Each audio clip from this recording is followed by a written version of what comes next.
اعوذ باللہ من الشیطان الرجیم، بسم اللہ الرحمن الرحیم۔ معزز خواتین و حضرات، آج گوشہ کمال کی نشست نمبر 222 میں یہ گوشہ نشین معین کمالی آپ کی خدمت میں ایک بار پھر حاضر ہے۔ آج کے ہمارے پروگرام کا موضوع ہے پیدا ہوا جج تو شیطان نے یہ کہا۔ اصل مصرت ہے پیدا ہوا وکیل تو شیطان نے یہ کہا تو آج ہم بھی صاحب اولاد ہو گئے۔ اب زمانہ بہت آگے بڑھ گیا ہے، وکیلوں سے آگے بڑھ کر جج جو ہیں وہ ان سارے معاملات میں پیش نظر آتے ہیں جو وکیل کسی زمانے میں کیا کرتے تھے اور آج بھی کرتے ہیں۔ ان کے کردار کے بارے میں ابھی کچھ تھوڑی سی گفتگو کروں گا، لیکن اس کا مقصد یہ نہیں ہے کہ میں ہر وکیل کو بے ایمان، جھوٹا اور فریبی اور مکار، دھوکے باز کہہ رہا ہوں، بلکہ ان میں سے بہت لوگ ایسے ہیں کہ جنہوں نے واقعی اس پیشے کو بھی بدنام کیا ہے اور لوگوں کو بہت پریشان بھی کیا ہے اور ملکی سیاست میں بھی مداخلت کر کے اور اس کا بھی بیڑا غرق کرنے میں کوئی کسر نہیں چھوڑی ہے۔ تو آج کا ہمارا موضوع یہی ہے کہ پیدا ہوا وکیل تو شیطان نے یہ کہا، شیطان نے کہا، تو میں کہہ رہا ہوں پیدا ہوا جج تو شیطان نے کہا لو آج ہم بھی صاحب اولاد ہو گئے۔ اب اس کے ساتھ ایک بڑا لطیفہ ہے جو بہت لوگوں نے سنا ہے، لیکن نئی نسل کے لیے ایک بار پھر دہرا دیتا ہوں کہ لطیفہ یہ ہے کہ کسی شخص نے کہا، قبرستان میں کھڑے ہوئے تھے، کہنے یہاں بہت نہایت شریف وکیل دفن ہے۔ تو جو صاحب سن رہے تھے انہوں نے کہا بھائی آپ نے بالکل دو مختلف باتیں کی ہیں، ایسا لگ رہا ہے کہ ایک قبر میں دو مردے ہیں۔ کہنے کیسے؟ کہنے یا تو نہایت شریف ہوگا کوئی اور یا کوئی وکیل ہوگا۔ یہ دونوں متضاد صفات ہیں جو کسی ایک شخص میں جمع نہیں ہو سکتی، تو یا تو اس شخص میں ان میں سے کوئی ایک صفت ہوگی اور یا دو افراد اس قبر میں دفن ہیں۔ آپ بتا دیجئے مجھے کہ اصل بات کیا ہے۔ اچھا، میں اپنے اس گفتگو کا آغاز اپنے LLB کے زمانے سے کر رہا ہوں۔ میری بدقسمتی یا خوش قسمتی یہ رہی کہ میں قانون کا بھی طالب علم رہا۔ ویسے تو میں نے فلسفے میں MA کیا ہے اور اسی کی بنیاد پر میں آگے کام کرتا رہا، لیکن بہرحال شروع میں LLB کا بھی طالب علم رہا۔ اور مختصر کہانی اس کی ہے کہ میرے ماموں مرحوم حیدرآباد میں رہتے تھے اور ان کی بڑی خواہش تھی کہ میں حیدرآباد جا کر ایک ہی وقت میں MA اور LLB کر لوں۔ چھوٹا شہر تھا، آنے جانے کی آسانیاں اور دونوں سہولتیں موجود وہاں، اور معیار اس وقت سندھ یونیورسٹی کا بہت اعلیٰ درجے کا تھا، تو اس معیار کی وجہ سے بھی ان کی خواہش پر بھی تو میں حیدرآباد گیا اور وہاں میں نے 2 سال میں MA کر لیا، لیکن LLB 2 سال میں نہیں کر سکا۔ میں نے سندھ لاء کالج میں داخلہ لیا، وہاں 1 سال پڑھا میں نے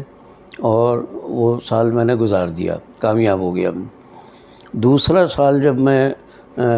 گزار رہا تھا اسی کالج میں، تو ہمارے وہاں کے ایک پروفیسر جو تھے، پورا نام تو یاد نہیں، میمن صاحب، انہوں نے وہاں سے استعفیٰ دیا اور اپنا کالج کھول لیا۔ سندھ آرٹس کالج یا کوئی کالج تھا،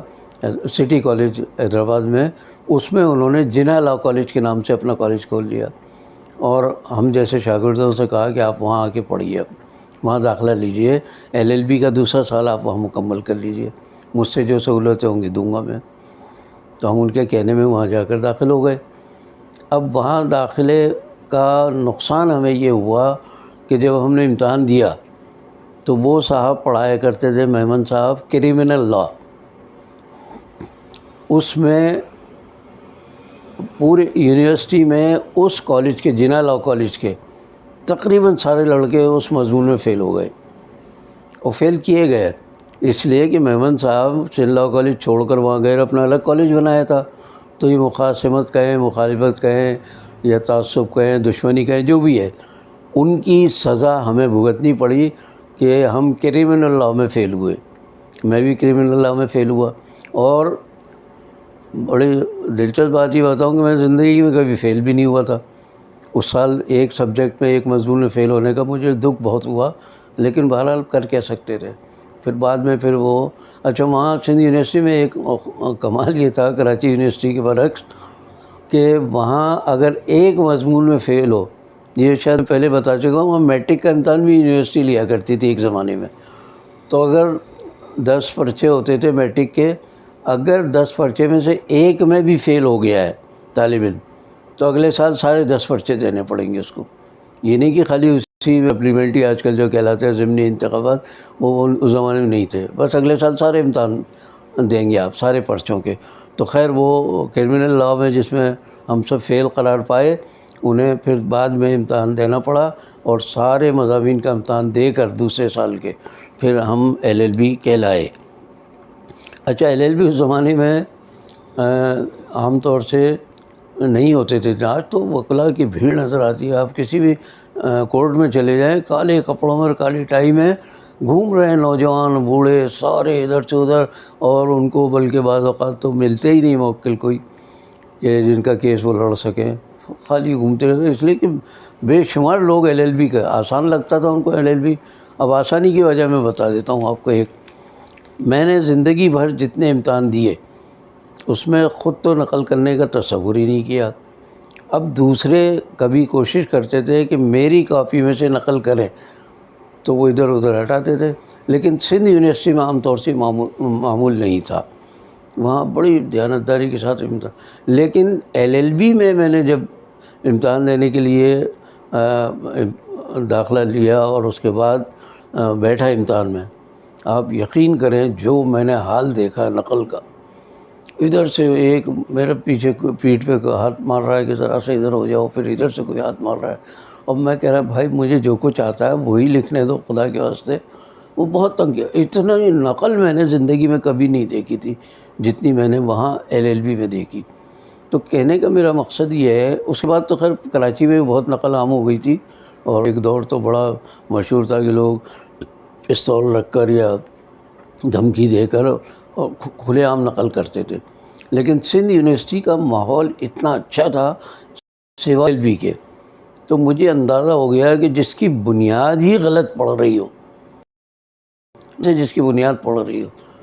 وہ شعبہ یا وہ پیشہ قوم کی یا ملک کی کیا خدمت انجام دے گا۔ تو بہرحال میں نے 1 سال کے وقفے سے پھر LLB تو کر لیا تھا، اور اس کے بعد پھر میں بلکہ اس سے پہلے میں MA فلسفے میں کر کے کراچی آ چکا تھا، اور یہاں مجھے زبردستی ایک کالج کا ایک اسکول میں پرنسپل کہلایا ہے وہ میں، تو مجھے پرنسپل کے طور پر ملت boys and girls secondary school Korangi میں بنا دیا گیا کہ آپ پرنسپل ہیں، کل سے جائیں اور آپ اسکول سنبھالیں۔ لڑکیوں کی الگ شفٹ تھی، لڑکوں کی الگ شفٹ تھی، ایک میں ہیڈ ماسٹر ہوتے تھے لڑکوں کی شفٹ میں، لڑکیوں کی شفٹ میں ہیڈ مسٹریس، اور میں ان دونوں شفٹوں کے انچارج کی حیثیت سے پرنسپل کہلاتا تھا۔ تو خیر میں نے وہ کام شروع کیا، اور اس میں پیسہ کمانا تو بہت ہی برائے نام کہہ لیں آپ اس کو، سارا خدمت کا جذبہ تھا کہ کورنگی لانڈی میں ذرا اسکولوں کی کمی ہے اور طلباء ادھر سے ادھر مارے پھر رہے ہیں، تو احباب نے ایک اسکول کھول لیا تھا اور مجھے اس کا زبردستی پرنسپل بنا کے بٹھا دیا، جبکہ سرکاری طور پر میری عمر اس وقت 21 سال تھی، قانونی یعنی اصل پیدائش کے لحاظ سے تو میں 3 سال بڑا تھا، تو مطلب 24 سال، لیکن سرکاری طور پر 21 سال کی عمر میں پرنسپل بنا دیا گیا اس اسکول کا۔ اچھا اس کے بعد پھر یہ ہوا کہ کچھ عرصے کے بعد ہمارے ایک دوستوں میں سے ایک صاحب کوئٹہ میں وہاں تھے، وہ لیکچرر یا پروفیسر کہہ لیجیے آپ، وہاں سے کسی طرح کوئٹہ کے حالات بھی خراب ہوئے تو کس طرح وہ واپس کراچی آ گئے۔ اب کراچی آئے تو میرے پاس اٹھتے بیٹھتے اس طرح، یعنی سمجھ لیں کہ مسمرزم کا شکار کیا انہوں نے کہ مجھے کہنے لگے کہ میں اگر اس اسکول کا پرنسپل بن جاؤں تو میری آمدنی ہو جائے، آپ تو وکیل بھی LLB بھی کر چکے ہیں اور صحافت سے بھی آپ کا تعلق ہے، آپ تو کہیں بھی جا سکتے ہیں۔ چنانچہ ان کے مسلسل سمجھ لیں اصرار پر میں نے پھر وہ چھوڑ دیا اسکول، استعفیٰ دے دیا۔ وہ صاحب وہاں پرنسپل بن گئے، میں نے وکالت کا رخ کیا۔ میں نے کہا بھائی LLB ہے، چلو اس کو بھی آزماتے ہیں۔ تو میں ادھر وکالت کی طرف گیا، یہ بنے پرنسپل، مجھ سے شاید تھوڑے سے زیادہ عمر کے تھے وہ، اور کالج میں باقاعدہ لیکچرر رہ چکے تھے وہ، تو پرنسپل ہونا تو ان کو زیب دیتا تھا، لیکن مزاج کی ذرا سخت تھے۔ میرا مزاج تو ایسا تھا کہ چپراسی جو تھے میرے پیون یا نائب قاصد بعد میں کہلائے، یقین مانیں کہ اسکول میں چھوڑ کے شہر میں جب آ گیا کرنگی سے، وہ میرے گھر آتے تھے تو بیٹھتے ہی ان کی آنکھوں سے آنسو جاری ہو جاتے تھے۔ میں کہتا بابا کہتا تھا، میں نے کہا بابا کیا ہو خیریت؟ بس جی کہاں آپ جیسا دور۔ تو میں بڑی بات نہیں کر رہا ہوں، میں نے جتنی جگہ ملازمت کی، جہاں کام کیا، بڑی خوش اسلوبی کے ساتھ لوگوں کی عزت نفس کو مجروح کیے بغیر اخلاق کا دامن میں نے حد سے نہیں جانے دیا۔ یہی وجہ ہے کہ میرے ماتحت میرے بعد یاد بھی کرتے رہے، ان میں سے بعض لوگ روتے بھی رہے۔ بہرحال یہ اللہ کے نزدیک اگر یہ میری قبولیت کا ذریعہ بن جائے، مغفرت کا ذریعہ بن جائے، تو میں اسے اپنے لیے بڑی بات سمجھوں گا۔ تو بہرحال وہ صاحب وہاں بن گئے پرنسپل، میں وکالت میں چلا گیا۔ اب وکیل ہونے کے لیے شروع میں کسی کا شاگرد یا اسسٹنٹ ہونا ضروری ہوتا ہے۔ تو میں نے اپنے دوست کے ایک اور دوست کے ذریعے ایک صاحب سے ملاقات کی، انہوں نے آمادگی ظاہر کر لی کہ میں ان کا شاگرد بن جاؤں، تو میں جونیئر وکیل کے طور پر ان کے ساتھ منسلک ہو گیا۔ وہ صاحب بہت قابل وکیل تھے، ہائی کورٹ اور سپریم کورٹ کے سیشن جج میں، چھوٹی عدالتوں میں بھی ان کے مقدمات چلتے تھے۔ تو ویسے بہت شریف آدمی، نیک آدمی، نماز کے بڑے پابند۔ اچھا نماز اتنی جلدی پڑھتے تھے وہ